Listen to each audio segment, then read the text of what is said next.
வாங்க ஒரு சிம்பிளான விஷயத்த பார்க்கலாம். வணக்கம் நண்பர்களே. இன்னைக்கு நாம ஒரு ரொம்பவே தந்திரமான ஆனா சரியா புரிஞ்சுக்கிட்டா நல்ல லாபம் தரக்கூடிய ஒரு பிரைஸ் ஆக்ஷன் பேட்டர்னை பத்தி பார்க்க போறோம். அதுதான் rising wedge with bearish flag, அதாவது கரடியோட ஒரு சூப்பரான பொறி.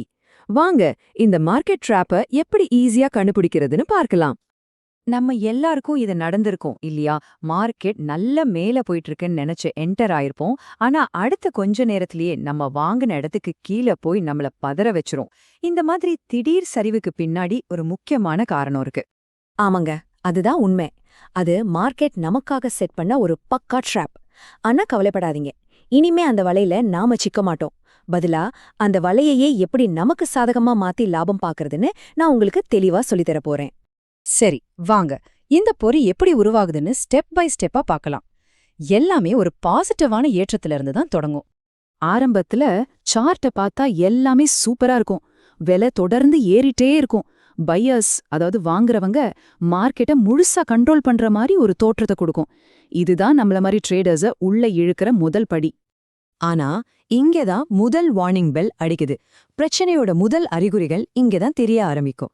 இதுக்கு பேருதான் ரைசிங் வெட்ஜ். இங்க என்ன நடக்குதுன்னு நல்லா கவனிங்க. விலை மேலதான் போகுது, ஆனா அந்த வேகத்துல ஒரு தெம்பு இல்ல. ஒவ்வொரு தடவையும் புதுசா ஒரு ஹை அடிக்கும்போது அதுக்கு முந்தைய ஹையை விட கொஞ்சம் மேலதான் போகுது. அதோட பிரைஸ் மூவ்மெண்ட் ஒரு கூம்பு மாதிரி சுருங்கிக்கிட்டே போகுது. இதுக்கு என்ன அர்த்தம்னா, பையர்ஸோட பெட்ரோல் தீர்ந்து போச்சு, அவங்க சோர்வடைய ஆரம்பிச்சிட்டாங்க.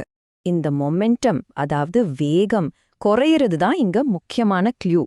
ஒரு வண்டி மலை மேல ஏறும்போது இன்ஜின் சத்தம் அதிகமாகி வேகம் குறையும் இல்லையா? அதே மாதிரிதான் இங்க விலையோட ஏற்றத்துல அந்த சக்தி இல்ல. சிம்பிளா சொல்லணும்னா, பையர்ஸ் ரொம்ப டயர்ட் ஆகிட்டாங்க, மலை உச்சிக்கு வந்துட்டாங்க. இதுக்கு மேல அவங்களால ஒரு அடி கூட எடுத்து வைக்க முடியாது. இப்போ யாருக்கான நேரம்?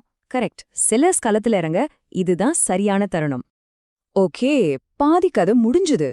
இப்போதான் அந்த பொறியோட ரெண்டாவது, இன்னும் தந்திரமான பகுதிக்கு வரும். இதுதான் வரப்போற வீழ்ச்சிக்கான ஃபைனல் கன்ஃபர்மேஷன்.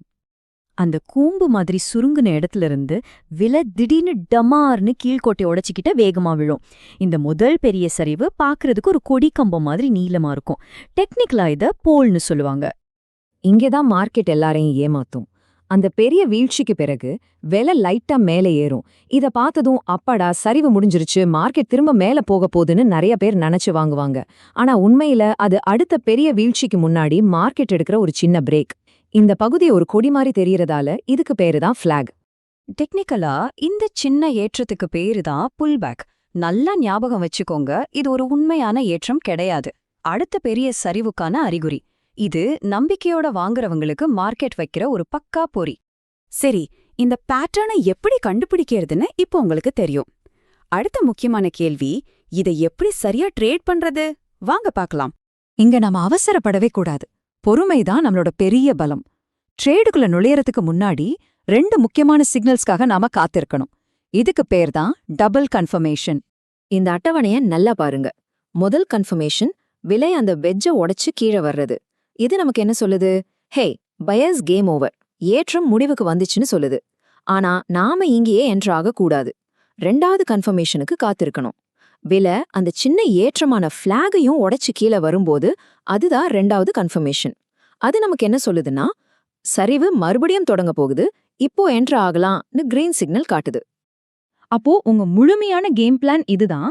ஸ்டெப் 1, ரைசிங் வெட்ஜை கண்டுபிடிங்க. ஸ்டெப் 2, அது உடஞ்ச பிறகு அந்த பியரிஷ் ஃபிளாக் உருவாகிற வரைக்கும் பொறுமையா இருங்க.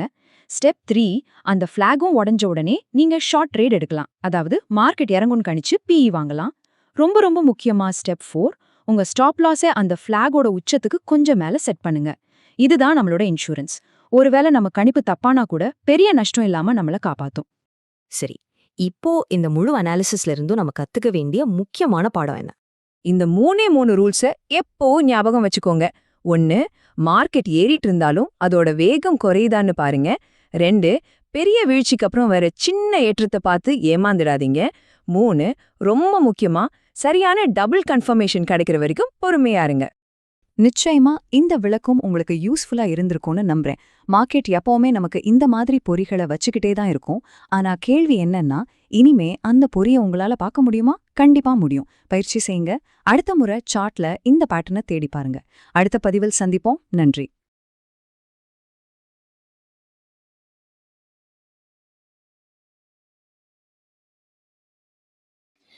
இந்த வீடியோ உங்களுக்கு பிடிச்சிருந்ததுன்னா லைக் பண்ணுங்கள், ஷேர் பண்ணுங்கள், சப்ஸ்கிரைப் பண்ணுங்கள். தேங்க்யூ ஃபார் வாட்சிங்.